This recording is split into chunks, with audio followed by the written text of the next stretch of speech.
Today, I'm gonna get the Platinum Trophy in Stray. Well, I actually got this Platinum a while ago, but I love the game so much, I Platinumed it twice, and now I'm making a video on it. Stray is a game where you play as an orange stray cat, and it has 25 total trophies, including the Platinum. It has 7 gold, 9 silver, and 8 bronze. Right off the bat, there's a trophy to speedrun this game in less than 2 hours. I did the speedrun on one single playthrough, however, I do not recommend doing that if you have never played the game before. I highly recommend just taking your time and enjoying the game. All right, so the game spawns us in this little rainy area where there are a few other cats. So obviously I'm going to interact with them and see what's up. I showed them who the alpha cat was, and then we took a cat nap. I am the best cat in the world. I will kill all the humans. Give me all the temptations. We finally woke up, had a good little stretch, and now it was time to go adventure with all of our little cat friends. This threw us into our very first level called Inside the Wall. All right, let's see what the heck we could do. We're just a little orange stray cat. So right away, the game told me to press O to meow. And this was so freaking cute, guys. I mean, look at me. I'm just a little cat. So as soon as you start level 1, there will be a tree that you can scratch. And you want to make sure that you scratch this because there is a trophy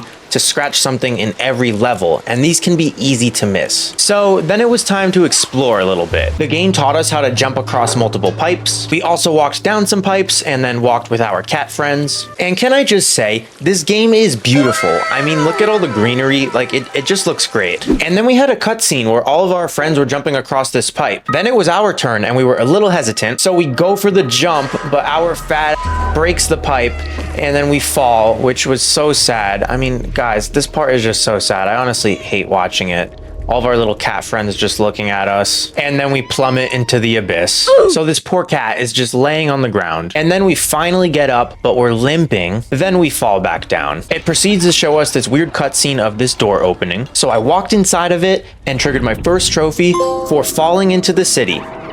All right, so this was chapter 2, and it was basically just this like weird, creepy, abandoned city. There was this cool little area where it was like a bunch of green, nasty stuff, and we just kind of jumped across a bunch of boxes and stuff to get across it, and I thought that was really cool. Then we came across these creepy TVs that said, "Follow me," and was pointing to the left. So we followed the TVs, and we were hit with our first puzzle. We jumped on top of these little pipes, and then there was a spinning fan with no way forward. So I turned around to try to look for a way to solve this puzzle, jumped down the pipes, and then I saw this interactable collectible thing here, and it was like a little bucket.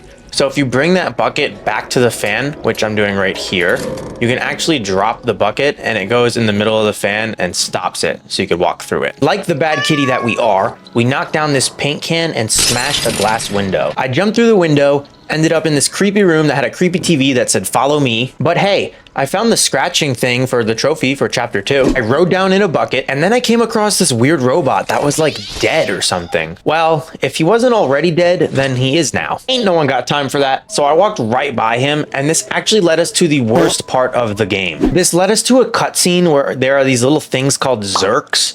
And these guys are evil little devils, man. So there's a trophy for this part right here because there's a chase, and there's a trophy to not get hit by any of the Zerks during the chase. And this is the hardest trophy in the game. So I'll give you a little glimpse at the chase right here. So they jump at you, and sure, it may look easy, but if you do not zigzag, they will get you and kill you instantly.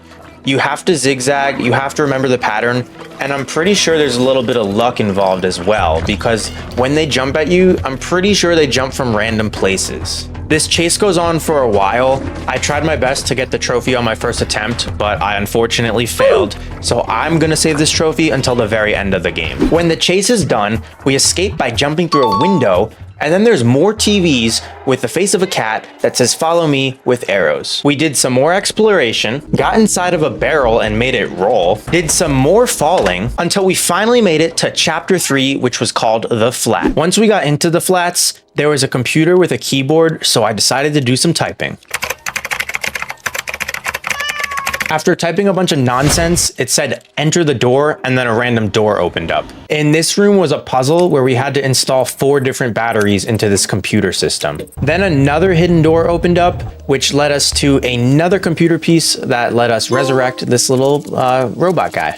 This robot's name was B12, and he would be our partner throughout the entire game. B12 told us a little bit about himself, and then he said that he wanted to help us get out of here. Now we had this little shirt on our back that allowed B12 to be with us throughout the whole game, and he helped us escape. Shortly after, we stumbled upon our first collectible, which is called a postcard. These postcards are B12's memories, and there's a trophy for collecting all of them. We finally made it to the next chapter called the slums, and this chapter would have a lot of trophies in it. We started walking through this alleyway when this robot got scared of us and triggered an alarm. We continued to walk through it, and more robots were being scared of us. And I'm not gonna lie, the first time I played through this, I thought it was pretty freaking creepy. A bunch of robots hid inside this garage, and then this ninja looking robot decided to be brave and figured he would talk to us. The robot's name was Guardian, and he spoke to us in some really weird language, and then we got a trophy for B12 translating the language. Turns out the robots were just scared of us because they thought we were a Zerk. So time for the main point of the story of Stray.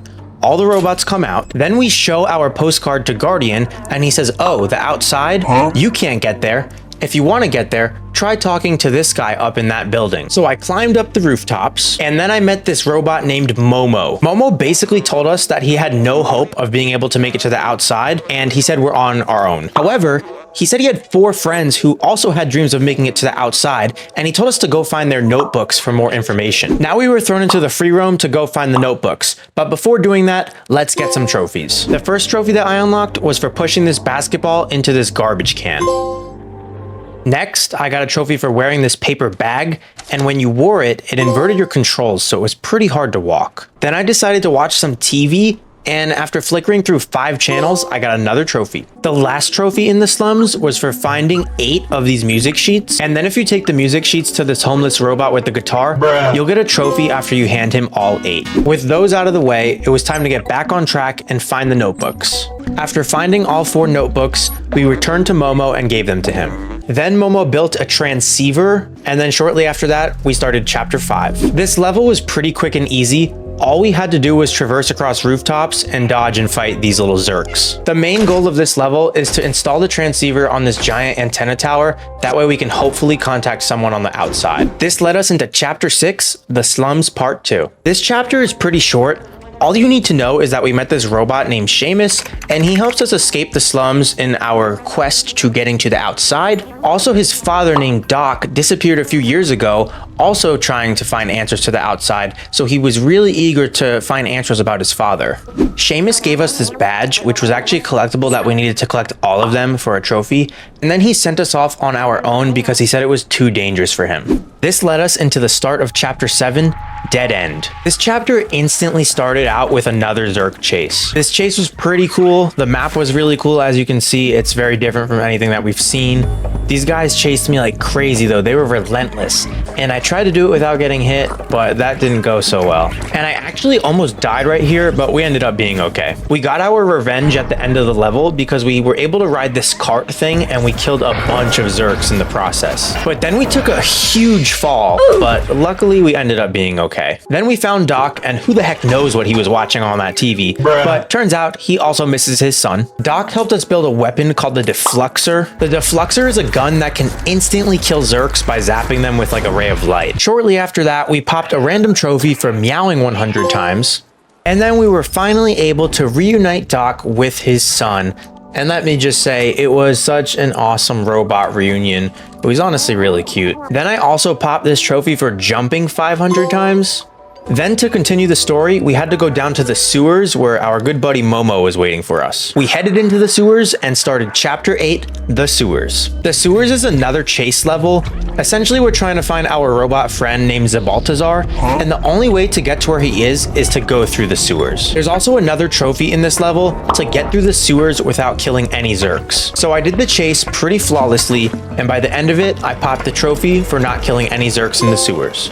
Then we got to chapter 9, Ant Village. This chapter was really cool. It was like a giant treehouse, and it was also a really quick chapter. It only takes like 10 minutes in total. Right off the bat, we got a trophy for messing up this game of Mahjong. These robots looked pretty pissed. We did what we needed to do here. We met Zabaltazar, and he taught us how to get to the next chapter, which was called Midtown. Then we reached chapter 10, Midtown, and we also got a trophy just for reaching Midtown. We also got a trophy for nuzzling against 5 robots. Midtown is the largest chapter in Stray, and our main goal here was to steal a battery that can power a subway train to take us to the end of the game. To do this, the first thing we did was meet up with a robot named Clementine. First, we came to this apartment complex area. Then we jumped into Clementine's window, and we scared the crap out of him because he thought we were a sentinel, which is an evil robot. Clementine is Baltazar's friend, and Clementine says that he has the keys to the subway, but he does not have the battery. In order to get the battery, we had to sneak into a factory and steal it. So we met up with this shady robot named Blazer. Blazer told us that we had to steal a construction vest and a construction hat in order to break into the factory. Once we stole those, Blazer got dressed in the construction uniform, posed as a construction worker, and snuck us into the factory by putting us in this box. The factory had these enemy robots called Sentinels, and if you got seen by them, they would hunt you down and kill you with a laser. Fatality. There was a trophy to get through this whole chapter without getting seen by any sentinels, so I had to restart a few times to get this trophy. While I was here, I did a little side quest to find this guy's keys, return them to him, and then I got the trophy for finding all of the badges. Then I stole the battery, and it was time to make an escape and go back to Clementine. But when we got back to the apartment complex, it was being guarded by the police, and the sentinel robots were swarming the whole place looking for us. So this part was like a stealth mission. We had to dodge the sentinels to not get caught. We entered Clementine's room only to find out he was missing. Since he was missing, we left the apartment complex and then we popped a trophy for avoiding all of the sentinels. In our search for Clementine, we decided to break into this nightclub. While we were here, we got a trophy for scratching on this vinyl record. We decided to traverse across the top of the nightclub to find this secret room in hopes of finding Clementine. Turns out, Clementine was being held captive in the nightclub. He warns us that someone is behind us, and it is Blazer. The guy that I thought was a real homie turned his back on us all for some cash. So Blazer betrayed us, the drone sentinel shot us, and then we got a trophy that popped for going to jail. Jail was pretty easy to escape though. All we had to do was swing back and forth and we broke the cage open. This led us to the start of chapter 11, jail. The first thing we did in jail was find our boy Clementine locked up. Clementine is a real thug. This man is just sitting behind bars. Anyways, we found the keys to his cell. We gave the keys to Clementine and he freed himself. And then as we were escaping, we saw poor B12 locked up behind that giant laser box. So we deactivated the lasers, picked B12 up, and then I accidentally triggered a drone on my way out and ran for my life. Further into our escape, Clementine threw a brick through this glass window and man, I told you he was a thug. We finally made our escape and guys, I can't make this up. Clementine is a straight thug. This man hijacked a truck and drove us out of there. I mean, look at the way he's driving. This man does not care if he kills someone. He is a straight freaking gangster. Anyways, we finally got to a point where we could make an escape, and Clementine is a straight up hero. He sacrificed himself for us. He said, go, run, be free, and close the gate behind us. He gave us the keys to the subway, and we could finally hop on the subway and make our escape to the final level. We finally made it to the final level, and it was the most modern place that we've been to in the whole game, and it was called the control room. Getting to the control room triggered B12's final memory, and we got the trophy for gathering all of his memories. Our main goal in the control room was to hack these computers so we can open up the roof of this building to the outside world. After hacking each computer, B12 would get hurt because it was too much technology for his system to handle. B12 would continue to get hurt to the point where we would have to carry him in our mouths and drop him onto the final computer to finish the job. At this point, B12 is so weak, he tells us that finishing the job is going to kill him. After B12 activates the final computer, he drops to the floor, and this part is really sad.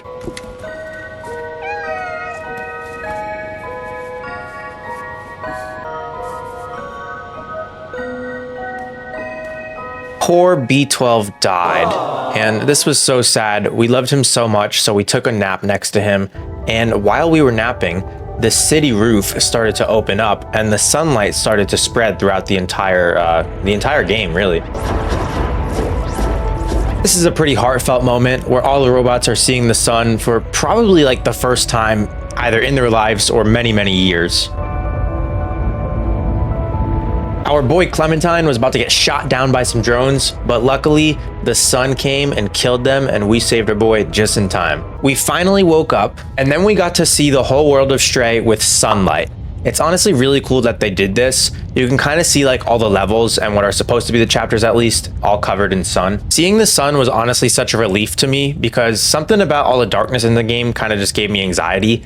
Comment down below if it did that to you too. But we made our way to the very end of the game, which were these big orange doors, and on the other side of them was a staircase leading straight to the outside world. After that big fall at the very beginning of the game, we finally made it back to the outside world. This gave us our trophy for beating the end of the game, and our trophy for beating the game in less than 2 hours. I thought this game was great, honestly. It kind of just gave me stress at some points and a little bit of anxiety, but other than that, it was great. My only wish is that we saved B12 or he didn't die, and I wish that at the end we were reunited with our cat friends from the beginning. But wait, there's more. We still had to clean up 4 trophies. The first trophy that I had to go back and clean up was this really annoying chase from chapter 2. And if you remember, I said it was really hard. I don't even feel like talking about it. That's how hard it was. Just know it took me close to 2 hours. I died a lot, but after like an hour and a half, I finally did it. Then I restarted that level and let the Zerks kill me over and over until I got a trophy for dying 9 times. Then I returned to chapter 9 to finish up the trophy for scratching in every chapter. And finally, for the final trophy, all we had to do was sleep for 1 hour. You can do this by coming to the slums and come next to this homeless man, and there's a little bed where you can sleep, and after 1 hour of real time, you will get the trophy. We got the sleeping trophy, and then our platinum trophy popped. Thank you guys so much for watching. If you made it this far, let me know if you have a cat or a dog, and let me know what game you'd like for me to platinum next. Please be sure to like and subscribe if you're new, and until next time, see you guys later.